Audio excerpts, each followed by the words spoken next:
Hello friends, आज हम class 12 chapter first biology का sexual reproduction in flowering plants की स्टडी करेंगे। इसमें फ्लावर के डिटेल स्टडी करेंगे। इसमें फ्लावर के स्ट्रक्चर में पार्ट्स ऑफ फ्लावर में हम स्टडी करेंगे। पार्ट्स ऑफ फ्लावर में हमारे पास जो टर्म्स हैं कैलिक्स, कोरोला, एंडेशियम, गायनीशियम, इनकी डिटेल स्ट्रक्चर की स्टडी करेंगे। पार्ट्स ऑफ फ्लावर में flower have 4 different parts: calyx, corolla, androecium and gynoecium. Thalamus, pedicel, receptacle, these are the basal part of the flower. Thalamus क्या है? यह central axis on which flower members are attached. As we can see in this diagram, यहाँ पर हम देख रहे हैं कि यहाँ पर बीच में सेंटर पोर्शन में मुझे स्टाइल, स्टिग्मा और ओवरी, जो कि फीमेल रिप्रोडक्टिव स्ट्रक्चर है, और मेल रिप्रोडक्टिव स्ट्रक्चर में मुझे stamen, they all are the stamens. अगर मैं सेपल की बात करूं कि सेपल क्या है? Sepal individual unit of calyx को सेपल कहा गया। पेटल क्या है? इंडिविजुअल यूनिट ऑफ कोरोला को पेटल कहा गया। Stamen individual unit of androecium को स्टेमन कहा गया। Carpel a unit of gynoecium, carpel gynoecium की यूनिट को कहा गया। इसका एक और नाम है पिस्टिल, इसे हम पिस्टिल भी कहते हैं। अब इनके फंक्शंस की बात करें तो calyx, corolla, androecium, gynoecium, these are the four different sets of words, 4 floral members. First one is calyx. Calyx का क्या फंक्शन है? Main function is to protect flower, या फ्लावर को प्रोटेक्ट करके रहता है। We know that it is the outer most part of the flower. When green, it is a photosynthetic in nature, यह green होता है और फोटोसिंथेटिक होता है नेचर में। When coloured, it attracts insects and serve as flag apparatus.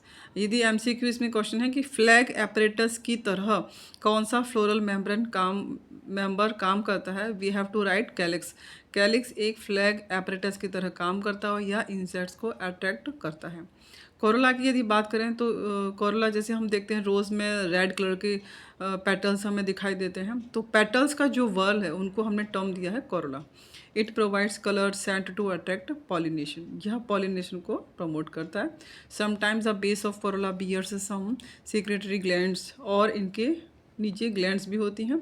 They also help in protection में help करते हैं। एंडोशियम का क्या फंक्शन है? The main function is the production of microspore को प्रोड्यूस करना। Gynoecium, the function of gynoecium to produce a megaspore, और गायनीशियम megaspore को प्रोड्यूस करता है। मेल रिप्रोडक्टिव सिस्टम, यदि हम MRS मेल रिप्रोडक्टिव सिस्टम की बात करें तो स्टेमन is a male reproductive unit. स्टेमन एक मेल रिप्रोडक्टिव यूनिट है। ये हम स्टेमन के स्ट्रक्चर को डिटेल स्टडी करेंगे तो मुझे ऊपर एंथर लोब के अंदर माइक्रोस्पोरेंजिया रहते हैं, और माइक्रोस्पोरेंजिया के अंदर माइक्रोस्पोर होते हैं। एंथर और फिलामेंट, इन दोनों से मिलकर के एक स्टेमन बना होता है। स्टेमन consist of 2 parts. Anther is bilobed. अब हम एंथर और फिलामेंट की स्टडी करेंगे तो एंथर किस तरह की स्ट्रक्चर है? This one is bilobed structure, जिसके लिए टर्म आई हुई है डाइथेकस। Long cylinder stalk, we can see in this diagram, long cylinder stalk filament which may be joined a bilobe terminal structure called anther. Structure of anther की यदि बात करें तो anther bilobed structure है, जिसे टर्म दिया गया डाइथेकस। अगर मैं इसकी सेक्शन कटिंग करती हूँ, ये सेक्शन कटिंग में मुझे इस तरह से दिखाई दे रहा है। सेक्शन कटिंग में मुझे पोलन सेक्स दिखाई दे रहे हैं और उसके अंदर पोलन ग्रेन्स दिखाई दे रहे हैं। जब इसका ट्रांसफर सेक्शन की कटिंग करते हैं तो मुझे टेट्रागोनल 4 साइडेड स्ट्रक्चर दिखाई देता है। माइक्रोस्पोरेंजिया बनाते, ये 4 sided structure we can see in this diagram. Pollen sacs tetragonal shape, ये टेट्रागोनल शेप लिए हुए हैं और ये मुझे 4 दिखाई दे रहे हैं। और इसके बाद इसमें पोलन सेक्स ही माइक्रोस्पोरेंजिया में डेवलप होता है, और माइक्रोस्पोरेंजिया के बाद माइक्रोस्पोर डेवलप होता है। स्ट्रक्चर ऑफ एंथर की हम बात करें तो यह माइक्रोस्पोरेंजिया से बना होता है। स्ट्रक्चर ऑफ माइक्रोस्पोरेंजियम, जो फीमेल रिप्रोडक्टिव सिस्टम है उसमें हम स्ट्रक्चर ऑफ माइक्रोस्पोरेंजियम की स्टडी करते हैं।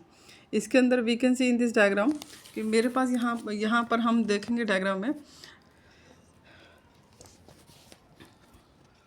माइक्रोस्पोरेंजियम में एपिडर्मिस, एंडोथीसियम, मिडल लेयर और टैपिटम। माइक्रोस्पोरेंजियम में हम माइक्रोस्पोर की स्टडी करेंगे। इसमें हमें 4 लेयर्स दिखाई देंगी। First one is epidermis, next one is endothecium, उसके बाद मिडल लेयर जो कि 2 to 3 लेयर्स होती है। देन नेक्स्ट इज टैपेटम जो कि न्यूट्रिशन प्रोवाइड करती है। आई रिपीट, इसमें 4 लेयर्स होती हैं। First outer most is epidermis जो कि प्रोटेक्शन का काम करती है। देन एंडोथीशियम जो कि सेकेंड लेयर होती है, वो थिक सेल्स होती है। We can see in this diagram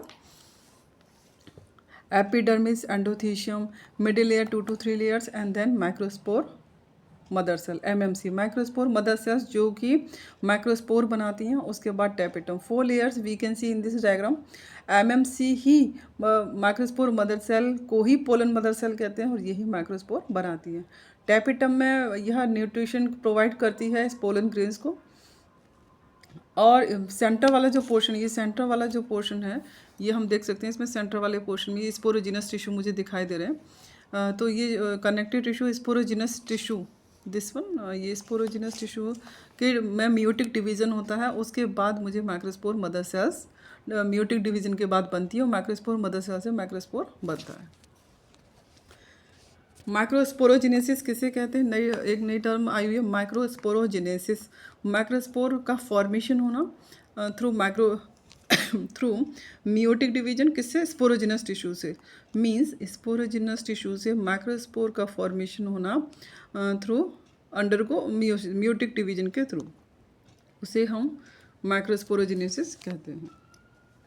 ये हम इस वाले डायग्राम में देख सकते हैं कि माइक्रोस्पोर इसमें डाइजेंस होते हैं और पोलन ग्रेन्स बाहर निकलते हैं।